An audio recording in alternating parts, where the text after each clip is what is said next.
time. But before you head to the movies, we got to talk with Tanya. She's in because it's Friday here. So what's happening on the big screen this weekend? Well, we've got some exciting developments for Valentine's Day. So Breaking news? Thinking ahead, if you want to go, I know a lot of people will do their Valentine dating this weekend. Yep. And so it is the anniversary of Titanic. Oh, that's right. So it's back. So, I thought it would be fun to think back to when it really came out back in 98. That was my first date. Really? That my mother let me ride in the vehicle to the movies. Oh, wow. What a memory. Mm-hmm. It ended about as well as the movie. Did you let him get on your door? No. I don't mean that came out weird. No. But anyway, so I went to the theater and saw it 3 times. Yeah. So I will admit I loved it. My daughter has a fascination with it. She's never seen the actual movie, but she has a fascination with the Titanic. She's made a Lego set. It's just kind of, we went in Tennessee, where they have the Titanic Museum there, and now I can't think of the name of it, but yeah, so she loves the idea of the story anyway. Yeah, it's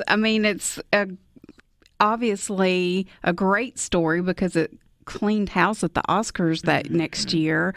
It got Best Picture, Best Director, which are the 2 biggies.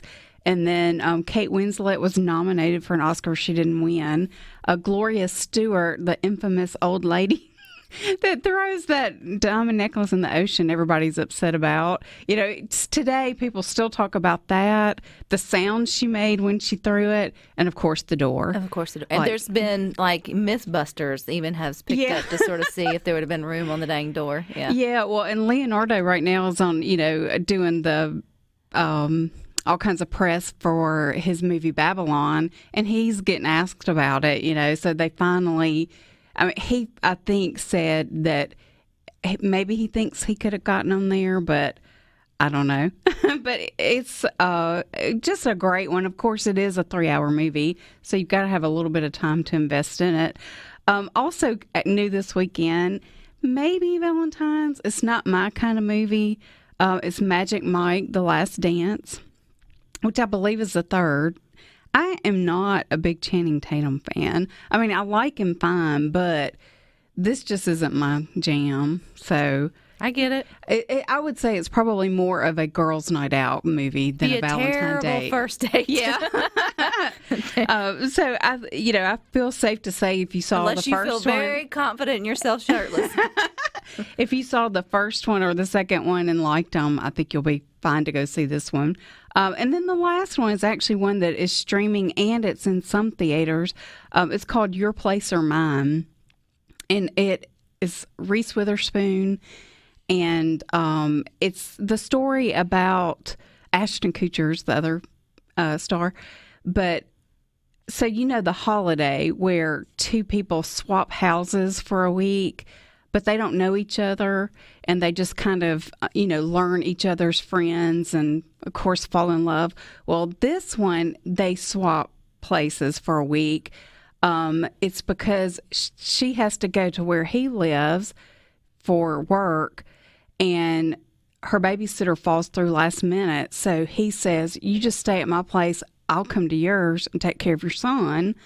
And that's how it starts. So they're really close friends.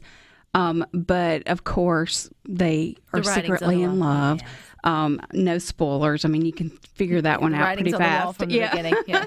But it's cute. I watched it this morning, and it. I think it's probably a good one to stream at home. But it's sweet, and of course, Reese Witherspoon. I mean, anything she's in is always fun to watch. So I think if you're having a date night in this weekend for Valentine's, or even Valentine's night, if you're staying in, I think that's a great one to check out. I think I would stream that one. Yeah. For sure. And I believe it was PG-13. So, which means it's rated R. Yeah. A couple of other good ones that are still out there if you are trying to catch up that I feel like are kind of romantic or has romantic elements. Avatar, The Way of Water, I think is a good love story. The other one that's still out there is Knock at the Cabin, but that one would be if you are mad and you are protesting Valentine's Day. But the last thing is, I was writing down my favorite romantic movies that you can find these, you can rent them, you can stream them. But my top two are both based on Jane Austen novels. Pride and Prejudice, and there's like 3 versions, and every one of them's good. One of them's got Colin Firth. That one's probably my favorite because I think that was a mini series, so it's like 3 or 4 hours.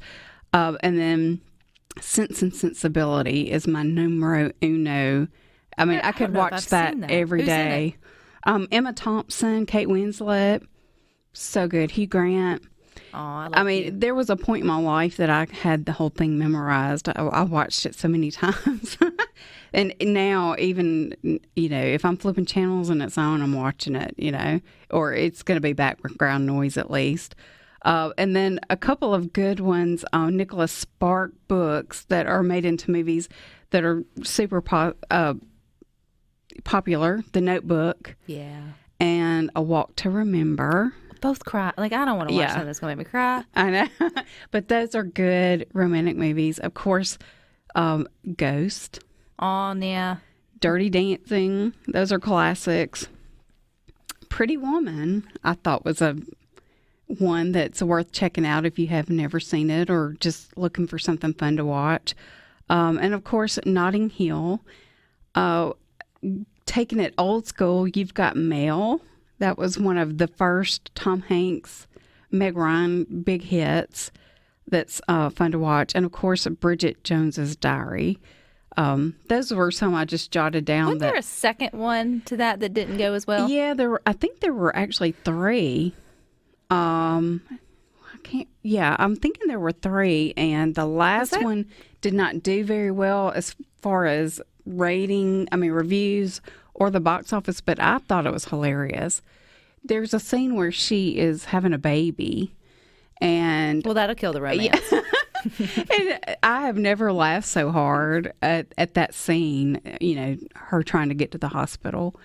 It feels like rom-coms, the romantic movies, they're kind of making a little bit of a comeback. Yeah. I mean, there was a time where it was like saturated with them. And then, Matthew McConaughey decided to do something different. So there was no leading man for all of them. Or he decided to. Well, that's part of his memoir, The Green Light. He talks about walking away from romantic movies, and his career kind of went dry for a while until they realized he wasn't coming back. And then you kind of feel like nobody else stepped into that role because, man, he was turning them out. Yeah. For a while. But it feels like they're slowly making their way back. Yeah, I think so, too. I feel like the one that just came out with Julia Roberts and George Clooney, the name's escaping me, was the first true romantic comedy in a while.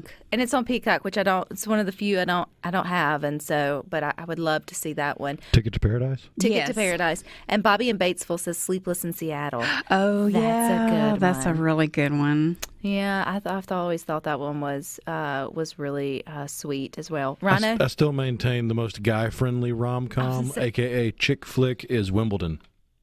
Oh, yeah, that's a good one. Because it's a sports movie and a chick flick all in one. How many times have you used that one on a date night? Several times.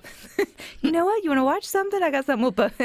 That's really good, though, for guys to have one up their sleeve. If it's like, you can get a movie that everybody's going to enjoy, and then you get the bonus points for picking a good movie that's not, I guess, knock at the door. Yeah. How's that doing in ratings?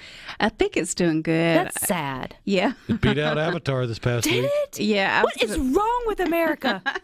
Well, Avatar's been out long enough. I think most people have seen it if they're going. So, are the reviews mixed at all? I really haven't heard much about it. I think that's one of those. Because everybody probably leaves speechless. Everybody's tight-lipped because they don't want to spoil anything. Oh, you don't have to spoil nothing. It's a knock at the door in the cabin, and then it doesn't end well for probably whoever's in there. Yeah. And so why? What's coming up? So what's the next? You got what? Not Memorial Day. Is it Memorial Day? Which one's in Labor Day? No. Which one comes first? Yeah, Memorial Day's coming up, but the next big one is going to be the new Ant-Man. Oh, that's right. And that's next weekend. Yeah. So I'm excited about that. But I was thinking blockbuster would be summer, and it's not quite summer yet. Stop rushing the year away, Rebecca. It's going to go fast enough. And your perfect song to take us out. So if you want to go see Titanic, it's in just this weekend? Yeah, I think it's through the week. Through the week. Yeah. All right, go back and really relive those memories. 1998. Wow. All right, stick with us. We got more for you coming up next.